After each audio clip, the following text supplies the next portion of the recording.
अस्सलाम वालेकुम। आज जो हमारा टॉपिक है वो है जी नेस्टेड लूप। और ये जो नेस्टेड लूप्स हैं ये हमारे रेपिटेटिव स्ट्रक्चर का या लूपिंग स्ट्रक्चर का आखिरी पार्ट है। इसके बाद हम लोग स्टार्ट करने वाले हैं जी अरेज को। तो क्या तो ये जो हमारा लेक्चर है ये लेक्चर नंबर 10 का आखिरी पार्ट है, जिसमें हम देखेंगे कि नेस्टेड लूप क्या होती है। तो लूप से हम लोग बात कर चुके हैं। नेस्टेड का मतलब ये है, जैसे हमने इसकी बात की थी, नेस्टेड का मतलब ये है कि समथिंग विद इन समथिंग। ठीक है, ये बिल्कुल के इफ के अंदर आपने कोई इफ स्ट्रक्चर यूज किया तो वो नेस्टेड इफ हो गया। इसी तरह अगर आप लोग एक लूप के अंदर दूसरी लूप को इस्तेमाल करते हो तो वो नेस्टेड लूप बन जाती है। इसकी एग्जीक्यूशन कैसे होती है, इसको सिंटैक्स आपको सिंपल सा दिखा दूं तो हम लोग क्या करते हैं, किसी भी एक लूप के अंदर दूसरी लूप को इस्तेमाल कर लेते हैं। एक लूप है बाहर वाली लूप, उसकी बॉडी में हम लोग दूसरी लूप को ऐड कर देते हैं, यानी कि एक लूप है उसकी बॉडी में दूसरी लूप एज ए उसकी बॉडी इस्तेमाल हो रही है वो भी लूप, लेकिन वो बाहर वाली लूप की बॉडी के तौर पे इस्तेमाल हो रही है। तो बाहर वाली लूप को हम आउटर लूप कहते हैं, जो अंदर लूप है जो उसकी बॉडी में उसको हम इनर लूप कहते हैं। ठीक है, किस तरह काम होता है, सबसे पहले जो बाहर वाली लूप है उसकी कंडीशन को चेक किया जाता है। अगर उसकी कंडीशन ट्रू है तो अंदर वाली लूप को एग्जीक्यूट करना स्टार्ट किया जाता है। अगर अंदर वाली लूप की जो कंडीशन है वो हमारे पास उस टाइम तक वो लूप एग्जीक्यूट होती है जब तक अंदर वाली लूप की कंडीशन फॉल्स नहीं हो जाती। जैसे ही अंदर वाली लूप जो है वो फॉल्स हो जाए, उसकी कंडीशन फॉल्स हो जाए, कंट्रोल दोबारा हमारा इंक्रीमेंट डिक्रीमेंट के पास आता है और इस वाली आउटर वाली लूप को इंक्रीमेंट डिक्रीमेंट करता है। उसके बाद उसकी कंडीशन चेक की जाती है कि क्या ये कंडीशन ट्रू है, और अगर बाहर वाली लूप दोबारा ट्रू हो तो अंदर वाली लूप को दोबारा पूरा एग्जीक्यूट किया जाता है। ये आप इस तरह समझ लें कि अगर आपके पास आउटर लूप जो है वो 2 आइट्रेशंस पे है और अंदर वाली लूप जो है वो 3 आइट्रेशंस पे है, तो बाहर वाली लूप की एक आइट्रेशन के लिए अंदर वाली लूप 3 टाइम्स चलेगी। ठीक है, बाहर वाली लूप जो है वो हम लोग रोज के लिए इस्तेमाल करते हैं, जो अंदर वाली लूप है उसको हम लोग कॉलम्स के लिए इस्तेमाल करते हैं। तो एक लूप के अंदर अगर एक रो के अंदर अगर 3 कॉलम है तो जो हमारी अंदर वाली लूप है वो 3 दफा चलेगी। अगर 2 रोज हैं तो बाहर वाली लूप 2 दफा चलेगी। 3 कॉलम है तो अंदर वाली लूप 3 दफा चलेगी एक रो के लिए। इस तरह रो 2 के लिए जो हमारी अंदर वाली लूप है वो 3 दफा चलेगी। लेकिन अगर बाहर वाली लूप की जो कंडीशन है वो फॉल्स है, मतलब वो स्टार्टिंग पे फॉल्स है, तो अंदर वाली लूप को देखा भी नहीं जाएगा, कंट्रोल अंदर आएगा ही नहीं, और अंदर वाली पूरी लूप बेशक वो ट्रू है या फॉल्स है, उसकी कंडीशन ट्रू रहे या फॉल्स रहे, इससे कोई कंसर्न नहीं है। अगर आउटर लूप फॉल्स हो जाती है तो अंदर वाली लूप को देखा भी नहीं जाएगा, छोड़ दिया जाएगा और टर्मिनेट करके कोड अगली जगह मूव कर जाएगा। इसका हम बेसिकली देखते हैं अभी मेमोरी में कि हम लोग जो बात कर रहे थे रोज एंड कॉलम्स की, ये किस तरह कर रहे थे। अच्छा जी, तो हमने बात की रोज एंड कॉलम्स की, तो हम लोग बनाने वाले हैं रोज एंड कॉलम्स। तो मैंने बनाए हैं जी 2 रोज और 3 कॉलम के लिए। ठीक है, ताकि आपको पता चले कि फर्क है, आपकी जरूरी नहीं कि रोज एंड कॉलम्स इक्वल आए। तो मैंने रोज एंड कॉलम्स अलग अलग लिए अलग अलग लिए हैं, जैसा कि हमारे पास 2 रोज और 3 कॉलम है। तो ये बेसिक सा आपका मैट्रिक्स बनेगा। बेसिकली ये जो हमारे पास नेस्टेड लूप्स होती हैं ये इसी तरह काम करती हैं। तो ये इसी तरह काम करेंगी आपकी मैट्रिक्स में, तकरीबन मैट्रिक्स समझ लो, मैट्रिक्स में रोज एंड कॉलम्स में काम करती हैं। तो अब हम लिखते हैं कि हमारे पास जो रो है ये जी हमारे पास रो 1 है, और ये हमारे पास रो 2 है, और हमारे पास फिर आ जाते हैं हमारे पास कॉलम 1 है, हमारे पास कॉलम 2 है, उसके बाद हमारे पास नेक्स्ट कॉलम है जी 3। ठीक हो गया। जब आपको इस तरह के मैट्रिसेस, जब आपको कंप्यूटर में मैट्रिसेस इस्तेमाल करने हो तो आप लूप्स को इस्तेमाल कर सकते हो। जब अपने यूजर से मैट्रिसेस में इनपुट लेनी हो तो आप लूप्स इस्तेमाल कर सकते हो। तो हम सपोज करते हैं कि जो हमारी फर्स्ट रो है, ये बिल्कुल इस तरह समझने के लिए स्टूडेंट नंबर 1 है और उसका रोल नंबर 1 है और उसके मार्क्स में हम लोग ऐड करने वाले, स्ट्रीम सब्जेक्ट है उनके नंबर हम ऐड करें। एज एग्जैक्टली उस तरह नहीं काम करती है, सिर्फ हम एक्सपोज कर रहे हैं कि एक रो है जिसमें 3 कॉलम थे और उसमें हम लोगों ने इस तरह वैल्यूज एंटर कर दी। ठीक हो गया।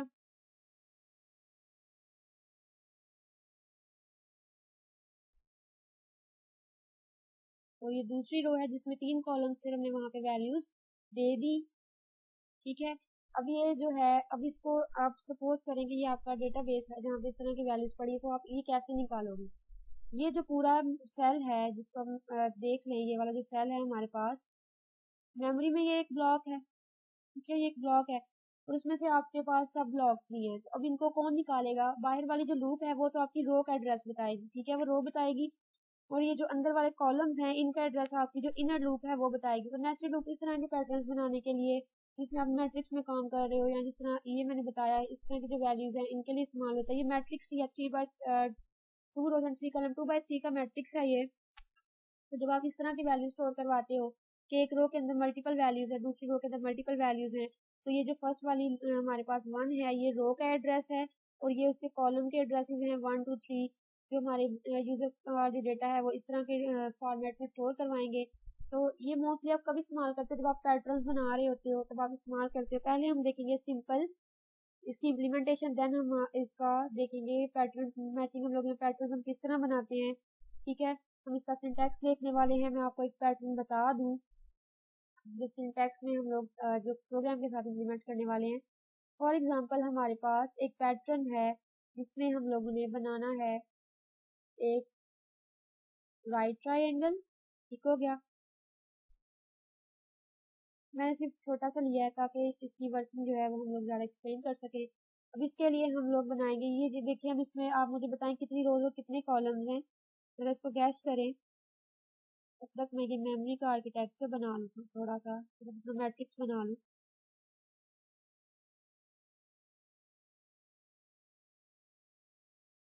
तो मेरे पास ये 3 रोज और 3 कॉलम्स थे, तो मैंने एक रो कम लिखी है, तो मैंने मेमोरी में एक रो कम बनाई है। तो यहाँ पे मेरे पास आ गई 3 रोज एंड 3 कॉलम्स। तो ये वाला जो प्रोग्राम है ये आज हम करेंगे। उससे पहले हम लोग नेस्टेड फॉर का सिंपल इम्प्लीमेंटेशन के लिए देखेंगे। तो हम देखने वाले हैं सिंपल इम्प्लीमेंटेशन नेस्टेड फॉर की। तो आईओस्ट्रीम के साथ हम करते हैं। हमें पता है कि नेस्टेड फॉर का सिंटैक्स हमें पता है ना, तो हम वो वाला सिंटैक्स लिखने वाले हैं।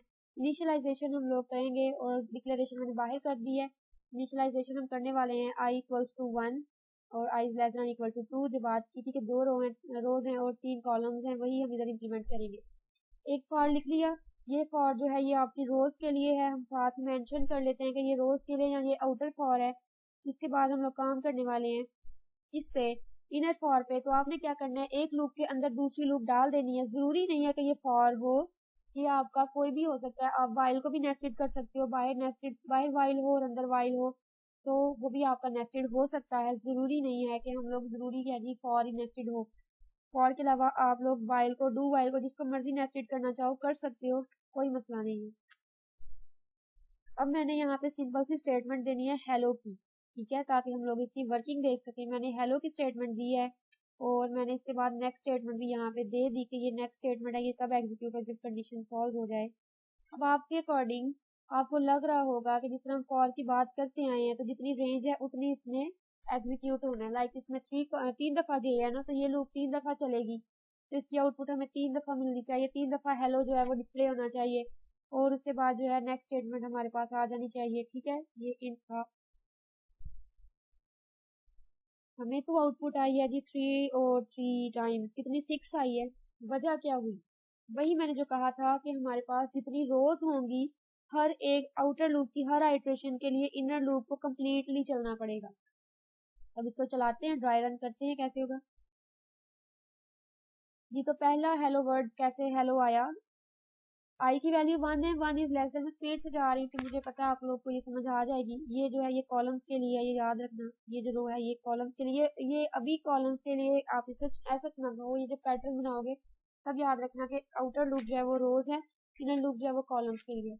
तो क्या हुआ, 1 is less than equal to 2, condition true थी। ठीक है, अब लूप अंदर आ गई। अब याद रखना कि यहाँ पे आई की वैल्यू 1 थी, कंडीशन ट्रू थी। यहाँ आ गए हम लोग। अब फॉर की जो वैल्यू है, कंपाइलर इधर एंटर हुआ, कंपाइलर ने देखा कि जे की वैल्यू क्या थी 1।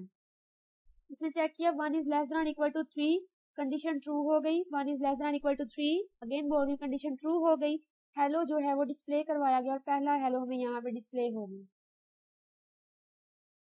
ठीक है, उसके बाद क्या किया गया, जे इंक्रीमेंट होके जे की वैल्यू यहाँ पे अपडेट होके 2 हो गई। 2 अगेन छोटा है, अभी हम बाहर नहीं गए क्योंकि अंदर वाली लूप टर्मिनेट नहीं हुई। अगेन क्या हुआ, J2 हो गया, 2 is less than equal to 3, condition true है। दूसरा हेलो यहाँ पे डिस्प्ले हो गया जो कि ये है। अब क्या किया, इंक्रीमेंट ने J की वैल्यू को 3 किया, तो 3 के केस में अगेन कंडीशन ट्रू है। ये वाला तीसरा हेलो हमें यहाँ पे डिस्प्ले हो गया। अब क्या हुआ, J की वैल्यू 4 हो गई। अब इस केस में 4 is less than equal to 3, ये कंडीशन फॉल्स हो जाती है और ये वाली लूप जो है टर्मिनेट कर गई। इस लूप के टर्मिनेट करने की वजह से कंट्रोल इस वाली लूप के इंक्रीमेंट डिक्रीमेंट के पास आया। इस केस में उसने आई की वैल्यू को इंक्रीमेंट करके 2 कर दिया। कंडीशन चेक की गई कि 2 is less than equal to 2, तो कंडीशन ट्रू है। अगेन इस लूप को दोबारा स्टार्ट से दोबारा एग्जीक्यूट किया जाएगा, और जब कंपाइलर यहाँ आएगा वो आके देखेगा कि इंक्रीमेंट इनिशियलाइजेशन है तो जे को 1 कर देगा। आउटर लूप की एक आइट्रेशन के लिए इनर लूप कंप्लीटली चलता है। अब j इक्वल्स टू 1 है, दोबारा सारी एग्जीक्यूशन होगी। 1 is less than equal to 3, condition is true. ये जो फोर्थ वाला हमें हेलो नजर आ रहा है, ये दोबारा जो है इस j की 1 के लिए एग्जीक्यूट किया गया। ठीक है, उसके बाद वैल्यू क्या हुई, इंक्रीमेंट j की वैल्यू 2 हो गई। 2 is less than equal to 3, again hello जो है वो हमें स्क्रीन पे ये वाला जो नेक्स्ट हेलो है ये शो हो गया। ठीक है, इसके बाद j की वैल्यू को कर दिया गया 3 is less than equal to 3, condition is again true, तो बॉडी एग्जीक्यूट की गई। और यहाँ पे जो ये आखिरी j आपको ये हेलो नजर आ रहा है, ये j की 3 के लिए दोबारा एग्जीक्यूट है। रो कौन सी है, दूसरी है, और हेलो कौन सा है, ये आपका लास्ट वाला 6 वाला तीसरा हेलो है जो j ने डिस्प्ले करवाया और ये आपको नजर आया। इसके बाद j की वैल्यू को 4 कर दिया गया, जिसकी वजह से लूप की कंडीशन फॉल्स हुई, लूप टर्मिनेट हो गई। तो यहाँ इंक्रीमेंट वाले पोर्शन में कंट्रोल गया और i की वैल्यू 3 कर दी गई। i की वैल्यू 3 हुई तो ये वाली जो कंडीशन है ये फॉल्स हो गई। 3 इज लेस देन और इक्वल टू 2, तो ये कंडीशन जो है ये फॉल्स हो गई। ठीक है, तो इसके फॉल्स होने से हमारी ये वाली लूप टर्मिनेट हो गई। कंट्रोल दोबारा नेक्स्ट स्टेटमेंट की तरफ आ जाएगा। ये वाला जो स्ट्रक्चर है नेस्टेड लूप का ये खत्म हो जाएगा और आपको नेक्स्ट स्टेटमेंट यहाँ पे डिस्प्ले हो जाएगी। तो ये बेसिक सा स्ट्रक्चर है इसका फॉर का, कि आप इसको किस तरह इस्तेमाल करते हो। इसमें एक और प्रोग्राम जो लिख के आए थे नेस्टेड फॉर के साथ, ये करेंगे। ये पैटर्न हमने प्रिंट करवाना है, तो पैटर्न हम यहाँ ड्रॉ कर लेते हैं। अब आपने याद रखना है इसकी एग्जीक्यूशन मैंने करवा दिया, मैंने स्पीड से चलना है, तो मुझे पता है कि यहाँ पे जो रोज हैं, यहाँ पे आप लोग देखो रो कौन सी है, 1 2 3 कॉलम है, 1 2 3, 3 रोज एंड 3 कॉलम्स हैं। तो हम लोग आई और जे डिक्लेयर करवा रहे हैं। आउटर लूप में 3 रोज है, तो आई 1 से लेके आई 3 तक जा रहा है। ठीक है, ये याद रखना है, आई 1 से लेके आई 3 तक जा रहा है। अब जे क्या है, जे भी हमारे पास 3 कॉलम है, तो हम लोग यहाँ पे लिख रहे हैं 3, थोड़ा सा ये चेंज होगा, हम यहाँ पे लिख रहे हैं 3। अब आउटपुट में देखो कोई नंबर नहीं आया, कोई वैल्यू नहीं आई, हमें स्टैरिक मिला है, तो हम लोग यहाँ पे लगाएंगे सी आउट और ये स्टैरिक। यहाँ पे आगे एंड एल नहीं लगाया, क्यों, क्योंकि जो हमारे कॉलम है वो सारे चाहिए कि सारे से मुराद ये है कि उनके कॉलम्स की वैल्यूज आनी चाहिए। एंड एल जो है वो न्यू रो के लिए आएगा। ठीक है, न्यू रो के लिए अगर आप उल्टा देखो तो थर्ड रो पे सारे कॉलम है, इसी तरह सेकंड पे भी सारे कॉलम है, कंडीशन लगी हुई है कि कितने शो करवाने हैं। लेकिन अगली जो लाइन है वो तब आएगी जब एक रो कंप्लीट हो जाएगी, इसलिए जो न्यू लाइन है वो कॉलम्स के बाद आएगी। सारे कॉलम शो करवाने के बाद जो न्यू लाइन है वो यहाँ पे आएगी। तो इस केस में पैटर्न थोड़ा सा चेंज बनेगा, क्यों, क्योंकि हम लोग ने जो कंडीशन है वो सेट नहीं की। कॉलम 3 ही है, रोज भी 3 है और कॉलम भी 3 है, लेकिन यहाँ पे एक कंडीशन लगी हुई है। वो कंडीशन ये है हमारे पास कि अगर रो 1 है तो कॉलम 1 है। ठीक है, अगर एक पहली रो है तो कॉलम भी 1 है, अगर दूसरी रो है तो 2 कॉलम शो हुए हैं, तीसरी रो है तो 3 कॉलम शो हुए हैं। तो इसका मतलब है जो जे है वो डिपेंड कर रहा है आई पे, जितनी वैल्यू आई की है जे उतने टाइम एग्जीक्यूट हुआ है। तो पैटर्न में आपने सबसे पहले एक चीज देखनी होती है कि जो हमारे पास वैल्यूज है वो कोई डिपेंड तो नहीं कर रही। अगर इस तरह का केस हो कि आई के अकॉर्डिंग जे की वैल्यू चेंज हो रही है, जो इस केस में है कि अगर आई 1 है तो जे भी 1 है, आई की वैल्यू 2, अगर रो 2 है तो 2 कॉलम, आई की वैल्यू 3 तो 3 कॉलम। तो इस केस में जो जे है वो डिपेंड कर रहा है अपनी आउटर लूप पे जो कि आई है। अब आप इस केस को एग्जीक्यूट करो तो इसका पैटर्न जो है वो ठीक आएगा, वो वही पैटर्न बनेगा जो हमने बनाया था। ठीक हो गया, सिर्फ आपने ये ध्यान रखना है कि जो हमारा पैटर्न है वो डिपेंड तो नहीं कर रहा। लाइक इस केस में जे की वैल्यू उसके अकॉर्डिंग आनी चाहिए थी जितनी वैल्यू आई की है, तो हमने उसको उसके अकॉर्डिंग चला लिया। तो आपको ये पैटर्न बनाना आना चाहिए। इसकी आउटपुट ट्रेसिंग में बता देती हूँ। जब आई की वैल्यू 1 थी, 3 रो है ना, आई की वैल्यू 1 हुई, कंडीशन ट्रू है, जे की वैल्यू को एग्जीक्यूट किया गया, जे को चेक किया गया, जे की वैल्यू 1 है, 1 is less than equal to 3, I की वैल्यू क्या है, sorry 1 is less than equal to 1, I की वैल्यू 1, जे की वैल्यू 1। ठीक है, तो 1 is less than equal to 1, condition true है, एक हमारे पास स्टार जो है वो प्रिंट हो जाएगा हमारी आउटपुट स्क्रीन पे। आप समझो कि ये हमारी आउटपुट स्क्रीन है और एक स्टार यहाँ पे क्या होगा, प्रिंट हो जाएगा। ठीक है, इसी तरह क्या हुआ, जे की वैल्यू 2 हो गई, तो 2 जो है लेस नहीं होता 1 से, ये वाली लूप टर्मिनेट कर दी गई। ये एंड एल जो है न्यू लाइन आ जाएगी। न्यू लाइन कहाँ आएगी? न्यू लाइन हमारी आउटपुट स्क्रीन पे आएगी और हमारी आउटपुट स्क्रीन को बताएगी कि अब तुम्हारा जो काम है, जो तुमने अब आउटपुट डिस्प्ले करानी है, तुमने नेक्स्ट लाइन पे डिस्प्ले करवानी है, तो नेक्स्ट लाइन हमारी उसने डाल दी और अब उसके बाद जो है एग्जीक्यूशन वो स्टार्ट करती है। पहले आई की वैल्यू 1 थी, अब आई की वैल्यू इंक्रीमेंट हो गई 2 हो गई, आई की वैल्यू भी 2 हो गई और जे की वैल्यू दोबारा 1 से स्टार्ट की जाएगी क्योंकि जे दोबारा एग्जीक्यूट किया जाने वाला है कंपाइलर के थ्रू। तो इस केस में जे की वैल्यू 1 है, कंडीशन चेक की गई 1 is less than equal to 2, condition is true, तो एक स्टैटिक डिस्प्ले करवा दो। उसने क्या किया, उसने यहाँ पे एक स्टार जो है वो डिस्प्ले करवा दिया। अब जे की वैल्यू को क्या कर दिया गया 2, 2 is less than equal to 2, condition true है, तो दूसरा जो हमारे पास स्टार है वो यहाँ पे डिस्प्ले करवा दिया जाएगा। ठीक हो गया। अब इसके बाद जे की वैल्यू को 3 कर दिया गया, तो 3 छोटा नहीं होता 2 से, कंडीशन फॉल्स हुई, लूप टर्मिनेट होके बाहर वाली लूप जो है वहां पे कंट्रोल आ गया। आई को चेंज करके 3 किया गया, 3 is less than equal to 3, condition true है। अब यहाँ पे हम लोग आ जाएंगे। ठीक है, ये न्यू लाइन आपने ऐड कर लेनी है, जैसे लूप टर्मिनेट हुई इसके बाद न्यू लाइन ऐड हो जाएगी। तो ये वाला पॉइंट जो है वो स्किप हुआ है, वो याद रखना, वो यहाँ पे आ जाएगा। अब आई की वैल्यू 3 है। अब 3 के लिए लूप जो है जे की वो 1 से स्टार्ट होगी और 3 तक, सॉरी आई तक चलेगी। ठीक हो गया। अब हमने यहाँ पे चेक करना है, आई की वैल्यू जो है 3 है और जे की वैल्यू जो है वो 1 है।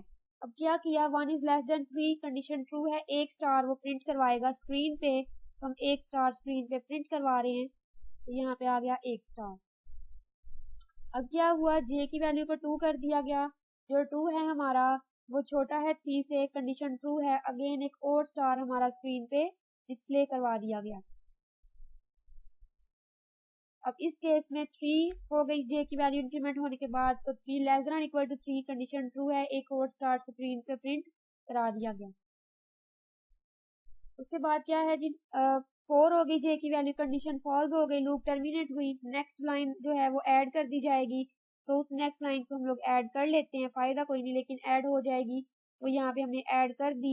और उसके बाद क्या हुआ, आई की वैल्यू को चेंज किया गया, आई की वैल्यू 4 हो गई और 4 होने के बाद 4 is less than equal to 3, condition terminate हुई, ये सारे का सारा कंट्रोल खत्म हो गया, लूप यहाँ से एग्जिट कर गई और हमारी आउटपुट जो है वो हमें मिल गई। ठीक हो गया। तो ये थी फॉर की एग्जीक्यूशन, डिपेंडेंट हमारे पास वो पैटर्न था।